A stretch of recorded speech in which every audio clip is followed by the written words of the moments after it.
Hi all, I have a great episode here for you coming up in a three-part series. I often get asked by people, how can I better influence, motivate change, get results with customers, but also internal to our business? For this next three-part series, I have two experts in this field, Ms. Suzanne Woolley of PepsiCo and Mr. Steven Edney of Expression for Growth. We're going to explore key aspects of people who are truly able to influence and motivate others. It's broken into a three-part series.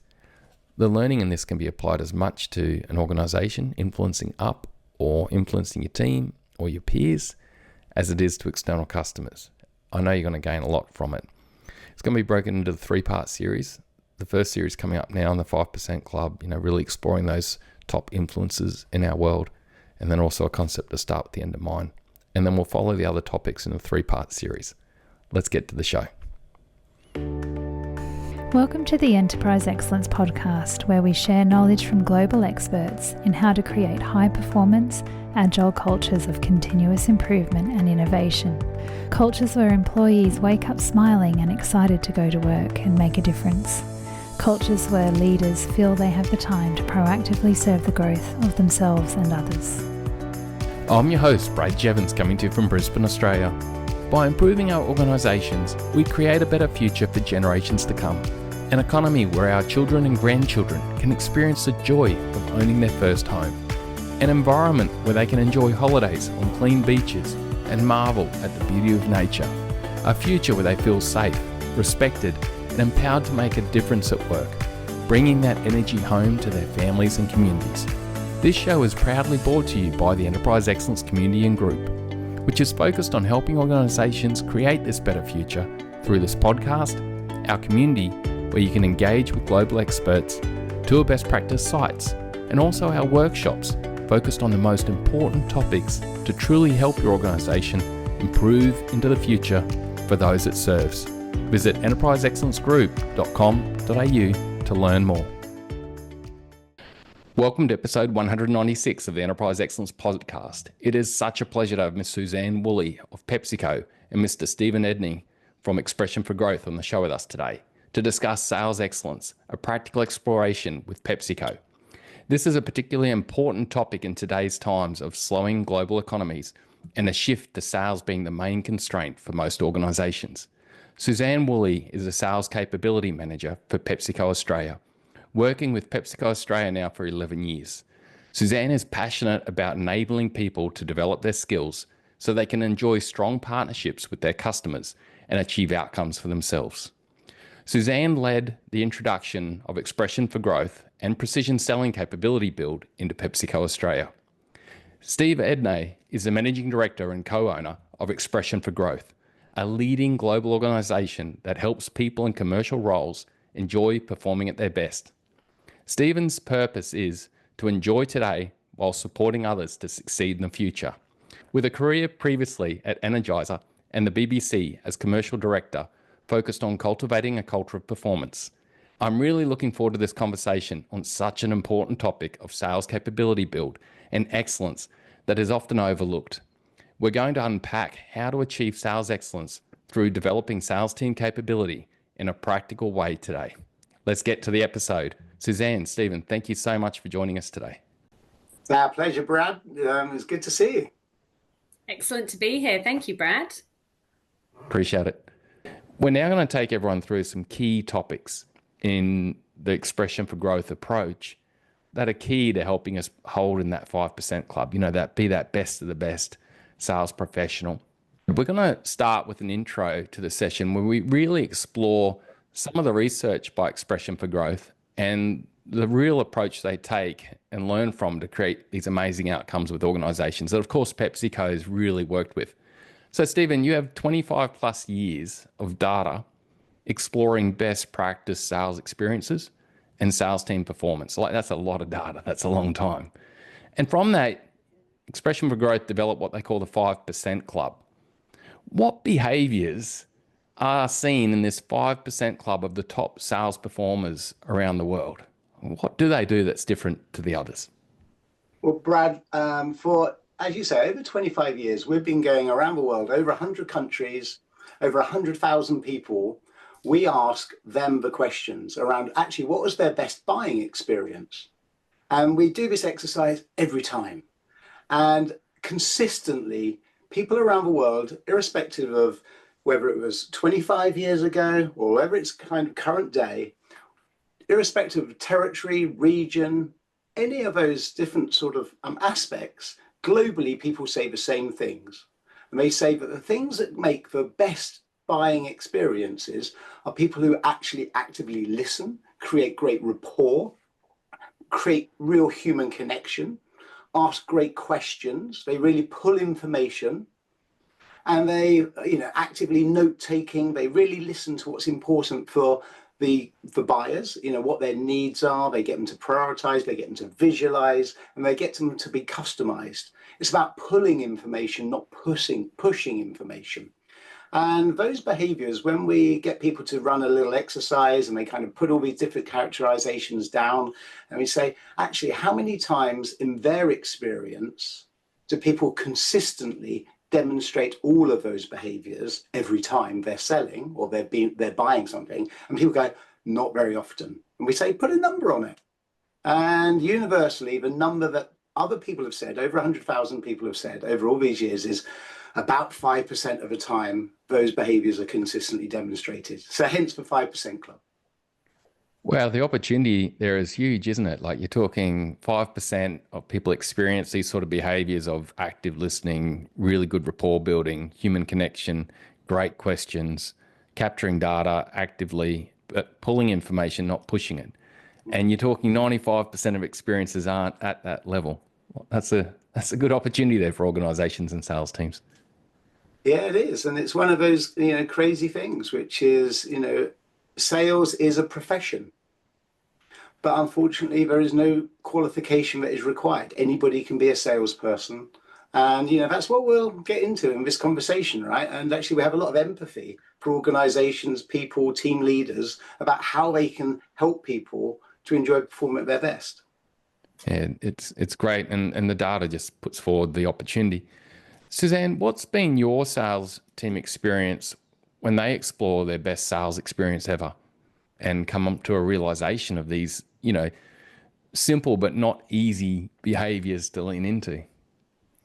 Well, every time we do this exercise, you see the room light up. People are nervous to start, but when someone tells us about a great experience that they've had, their face lights up with a smile. And that's one of the things that really stands out, is you can see that they felt the experience.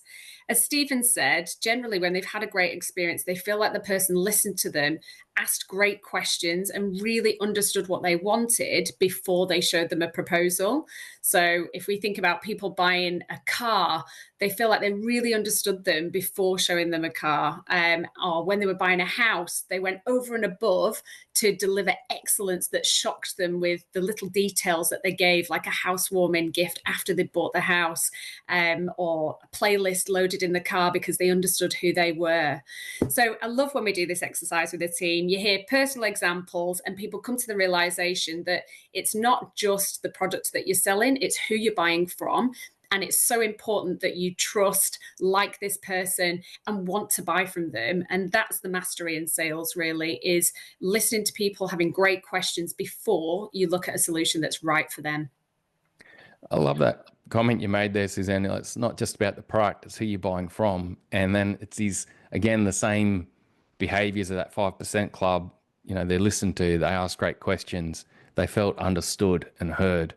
And then I love the element about those little things, like they're able to actually tailor what they do for the customer because they do understand, don't they? Like, it's really simple but not easy. Yeah, and I think it's bringing in the element of the human as well, the person. So yes, we're here to do a job, but ultimately, if someone can help you achieve your own personal goals at work as well, then you're more likely to work with them and feel that this is a really great partnership, not just a selling experience. Too true. Too true. Stephen, on this concept where these are relatively, topics that are understandable. You can get it. When I hear yourself talk about it or Suzanne talk about these, I'm like, okay, I get that. But we're seeing that only 5% of sales experiences are like this. In your experience, Why is it that 95% of customer sales experiences are not at this highest level? What is it that you've seen and learned that you're like, right, this is where we're not getting to that high level all the time? Yeah, it's the 95% club, this kind of fog of sameness where it's kind of same old, people who rock up in front of a customer and they start like talking at customers, or they're kind of pushing their products, or they start with negotiation far too early in the process. We see that literally the world over. People start presenting or negotiating. And actually, really, people need to really have the mindset of, seek first to understand. Look to understand, as Suzanne was talking about, actually, what are those business needs, the corporate needs, but also what are the human needs? Maybe make my life easy, make me look good, de-risk things for me, help me out here. It's understanding all of those different aspects and really pulling that information and understanding that human connection. However, even though it's a profession, people don't have, people don't go to university or go to college to learn how to be a salesperson. So most people are left to their own devices. Who do I learn from? And some of us might have a great boss, and they might be a great coach, and they may teach us some great ways. But most organizations don't have a consistent way of doing it, a way of selling. And without a consistent way of doing something, then if there's no consistency, everyone can do their own thing. And if they're doing their own thing, people are doing it differently. And if they're doing it differently, there's nothing to coach behind. So it becomes kind of quite easy for the majority of organizations to kind of, and people and teams to fall into this 95% club. And therefore it's rare for people to consistently demonstrate those behaviors around a common way and approach, like precision selling from Expression for Growth. Yeah, I can hear what you're saying there, Stephen. It's a bit like if we were trying to play cricket or rugby and there was no playbook to it and we just did whatever we did, it'd be hit and miss on the game, wouldn't it? But creating that approach and that best practice system allows us to keep coaching and getting better and better and better. Okay. And I guess there's that concept I've heard of throughout my career, which, sales is an art form. It's just an art form. It's purely, on the moment. And it's interesting when you think about that. Well, if it's an art form, how do you get better at it if it's a pure art form? Because I bet the greatest artists in this world, there's some structures and systems they've worked to become so good. Yeah, exactly. I think that's true. There is, having a process, a system, a methodology that can help people, give people confidence. It can guide people. Kind of at least we know where we are now and where we're trying to get to, and therefore all of our preparation can kind of work towards that, right? Without having a way of doing things, then it can be quite foggy. It can be quite difficult and can be quite challenging. And that's where people can lack confidence, especially when, as you're talking at the top of this show around, there's a lot of challenges. There's the rate of change, the rate of expectation. It's tough. And when the chips are down and you kind of got to beat year-on-year sales targets, it's about how do you do that and how do you confidently do that and to do it consistently well. Mm-hmm. That's what I really admire about Expression for Growth and yourself and the teams doing, is that you've done the data, you've done the research, and then based on that knowledge, you've been able to build this approach to really help us all get better at this important skill set and approach. Suzanne, I was keen to ask you a question on this. Like within your career, you've had a great career in sales and sales enablement and leadership. What's been your experiences in relation to sales capability, and what led you to engage with Expression for Growth? Well, I first came across Expression for Growth in the UK. So I started my career with the GlaxoSmithKline in London in the UK. And I was really fortunate that I had a great trainer, a great training team, and coaching was really top notch there. And as part of my career there, I was an account manager, and we had Alex from Expression for Growth join us and run the precision selling course. And it was a game changer. We looked at our personality profiles with Insights Discovery, and we all reflected on who we were and who our customers were and how we could interact. And then we ran through precision selling, and we just really talked about how we can be in that 5% club, how we can elevate it, and how we can excite our customers. So some of the things we did there, we had Lucozade and Ribena, and we would have a room where people came in to experience Ribena. So think you came in and sat on English hay bales, you had the birds tweeting in the background, you had a chilled drink there, you had a blackberry bush there. It was, you felt Ribena, and the customers would come in and just be blown away. So it was really great to have that experience when I was an account manager. So during COVID days, I met with Expression for Growth as well. We're on an online course, and I thought, I wonder if we can look at Australia. And so we spoke to them, and many conversations later with Steve, and we brought it over to Australia. So I was really, I know they worked with some other companies, but we hadn't done it with PepsiCo here, although they work with us in other countries. And we ran the course with one group, and it was just a roaring success. Phrases such as, it's the best course that I've done on selling. It really brought it all to life. It was so practical. So I was really pleased with that. And that's why we rolled out the program with a number of people. And I'm pleased to say that the New Zealand team are working with them as well. So it was just a real game changer in terms of sales experience and thinking about how, as an account manager, you can stand out from the crowd. And that's what we hope that our team will do. It's brilliant to hear, Suzanne. Like back in the UK, you had a great leader, and you were very lucky to have that great leader, and got on the journey and got to experience Alex and Expression for Growth. And then I guess that experience has led you through now. It's been a brilliant journey with it. Yeah, absolutely. And you think when you're in a different country, is it still going to apply? But to what Steve was saying before, it's a profession. It's about standing out and really thinking about the process you use for selling. And that translates within different countries. Absolutely. Yeah, appreciate it. So everyone, I'll share my piece here too on it, because I'm a facilitator with Expression for Growth, and I've been very lucky and fortunate to become connected with Steven, Nick, Alex, and the whole team at the organization. I'd have to add, it's lifted my game. Like the learning and development I went through in relation to even how to facilitate, how to present, how to create great outcomes for my customers as the people in the event really took me to another level. And then the learning around the way that these events are run. And Steve and Suzanne have outlined it already. It's just been a real blessing in my career and my work that I do to help people create a better future. So thank you, Steve, and thank you, Suzanne, for everything you've contributed to me on this journey too. I really appreciate it. Honestly, it's our pleasure, Brad. And, ultimately, I think that's the thing about the partnership, right? Is, we've talked around, why we do this. We do this because we want to help people enjoy performing at their best in their commercial skills. We have a lot of empathy, but it's hard, right? Because, we may not be well qualified to do it. We might identify ourselves as a salesperson.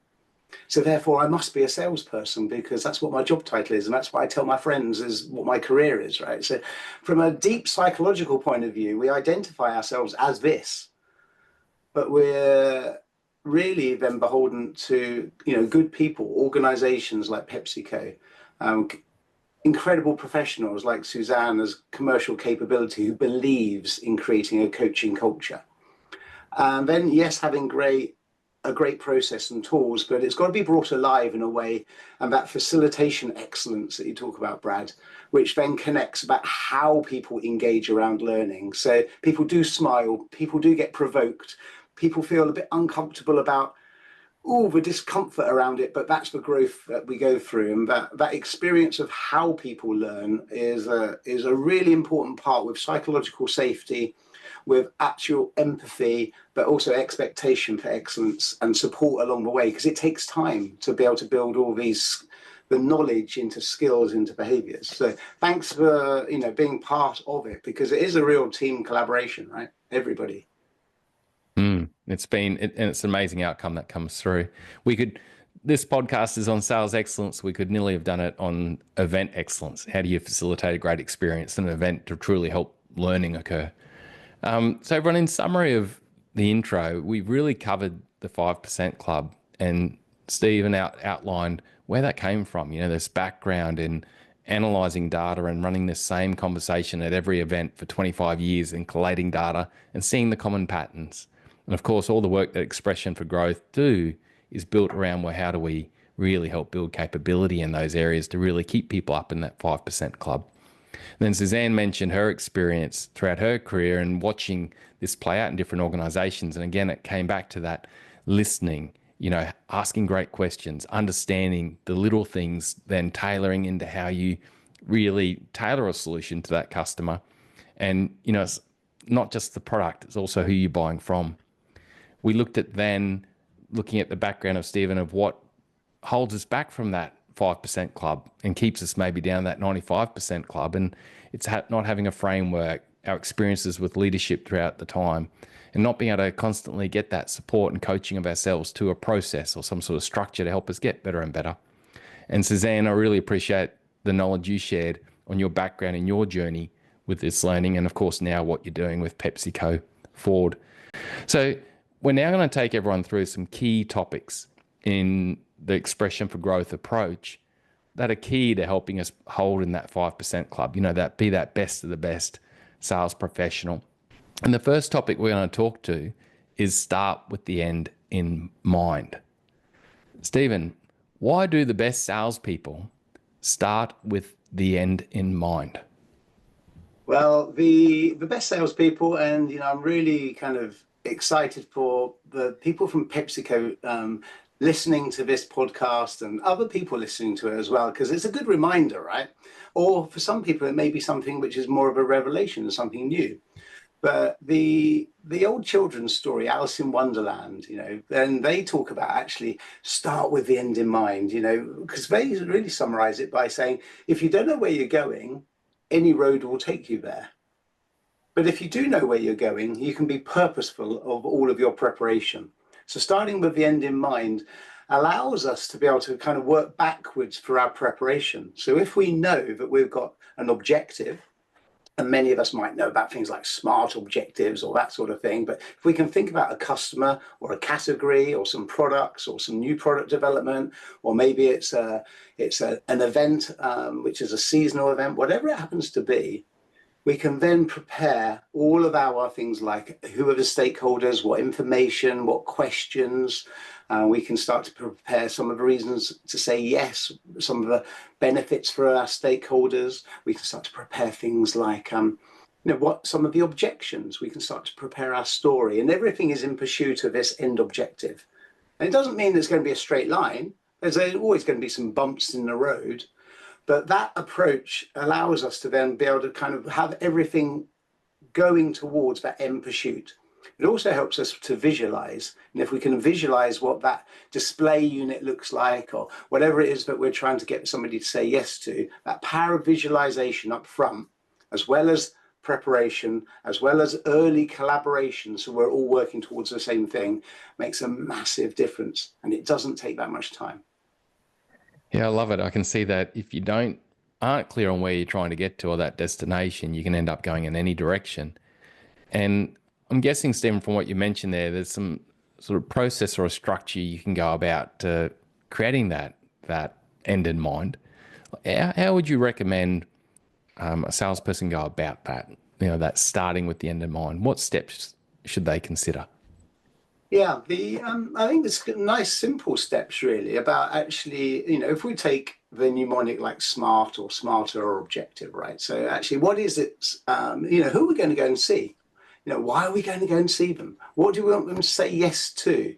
And actually being really clear about that at the beginning. Is it, if we were to take, let's take it's maybe something with PepsiCo and Smith's Crisps, or, a great product, it might be a bit of new product development. We can think that we want them to say yes to this many stores, this many outlets, this many products in the range. We want them to say yes by this time scale. And if they want it to go on sale on this date, we've got them really to make the agreement by this date earlier. And how long do we want to have that fixture for? We can then start to be able to think about reasons why they'd want to say yes to us, to PepsiCo, for example.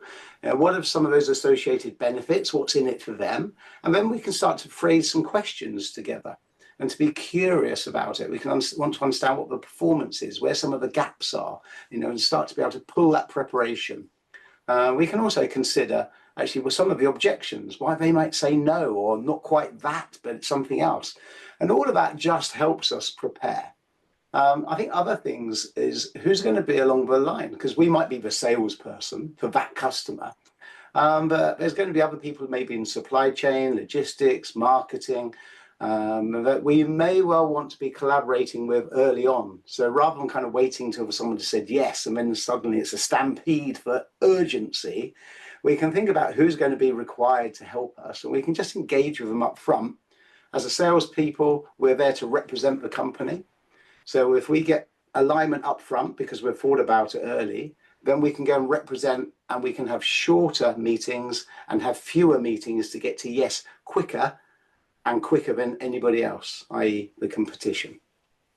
Well, it's powerful. So I can see by starting with the end in mind, with a smart or smarter approach where you're very clear on that objective and what you're going after.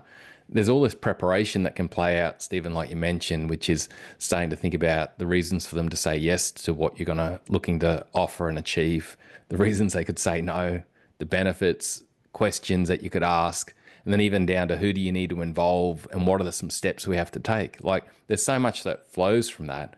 And I guess it plays out to that concept of prior planning creates great outcomes. Mm-hmm. Yeah, absolutely. Yeah. Absolutely. I mean, I remember, there's a lady called Liz Liggins when I had a strategic partnership with a big grocery company called Tesco. And she was saying that her view of a great salesperson was about 40% of time was preparation, 20% was doing, and 40% was reviewing, as in making it happen and reviewing and make sure the execution was perfect. And I think there is a real truth of whatever is the methodology. I think the key thing is have a method. And if there is a method, then follow that consistently. And ultimately, yes, you may prepare a little bit more up front, or you might prepare different things up front. You may prepare more questions, but fewer slides or fewer slide decks, right? So there's a bit of a time shift, and maybe we'll get into that in a bit. But actually, the meetings will be shorter because they are more purposeful, because they are more focused. So, there will be a real crispness, quite literally, of shorter meetings, fewer meetings to get to yes. And everyone feels good about that because you create value in a fraction of a time. Yeah, it can be really frustrating, and particularly, I guess, for busy buyers who are in meetings that they feel are just, waffling on or floating on. It wouldn't create a good outcome. Suzanne, I'm really keen to get your views and experience from PepsiCo. Like, how has starting with the end in mind helped your team and where the team's going forward? Well, I think it's helped us in two ways, really. I think what Stephen just talked about was the whole planning process. I think every single person who went on precision selling said they reflected and thought, I need to spend more time in preparation. So as salespeople, you can get in a bit of a habit of, I've got my PowerPoint deck, I go to see them, and you have that urgency, like you said, Steve, to make it happen in this moment. Whereas if you actually think about the bigger objective, which may not be the new product, but actually the objective of having a great partnership with customers. So one of our strategic goals is to be indispensable to our customers. It's opened our eyes to what is important for them, what is the bigger solution, not just what is it from our perspective that we want to take. So I think there's two things. The end in mind is what is the end relationship? What are we trying to achieve in a bigger picture objective? But when it comes to the smaller parts, how do we plan that more effectively? How do we think about what we're going to ask? How do we explore the concerns for our customer? And that might not be in a quick meeting, a PowerPoint and an hour's meeting that you've got because there's 5 other people coming in. It's a lot of pressure to the customer that you're meeting with. It's not enjoyable when you've got account managers coming in one after the other with another presentation deck. You want it to be different, and you want someone to have really thought about the time and how you can make the most of that or create solutions together. And that's what I think it's brought to our team, is having a think about the time that you have got with them and how you make them more effective. And using insights discovery, that's one of the elements that I love that Expression for Growth use, is also thinking about your style. So Someone who might like the lighter hearted, more engaging story might be very opposite to the person who loves the analytical facts and data. And if we put some better preparation into it, we're going to connect with that person more so than if we just used a one approach or what works for us. I love the phrase that we use in the course, which is when you're a child, you're taught to treat others as you want to be treated, but actually through this we talk about how treat them as they would like to be treated. So when you go to meet someone, present it in their style or adjust your style so that you're connecting better rather than how you would like to see it. I love that, Suzanne. I love start with the end in mind. It's gone to a whole new level with PepsiCo now that you're looking at that longer term purpose bit as a starting point, which is great partnerships and indispensable, and then working back to that shorter term position of what am I working on now to help towards that.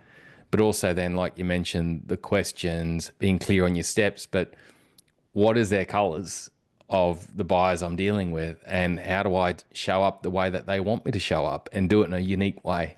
It's really powerful. I can see that that's truly going to drive great customer experience and that salesperson and team being in the 5% club.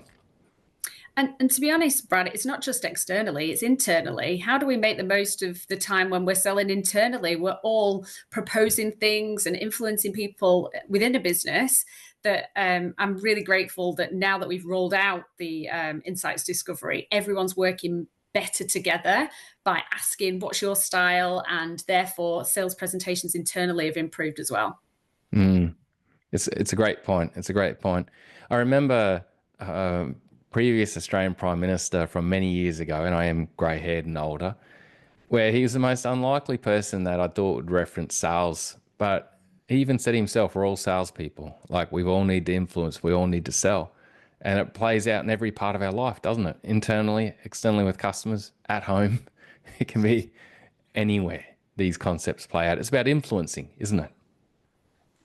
Yeah, it is about influencing, and as Suzanne's talking about, it's about the art of it's about the art of communication, and it's the art of human connection.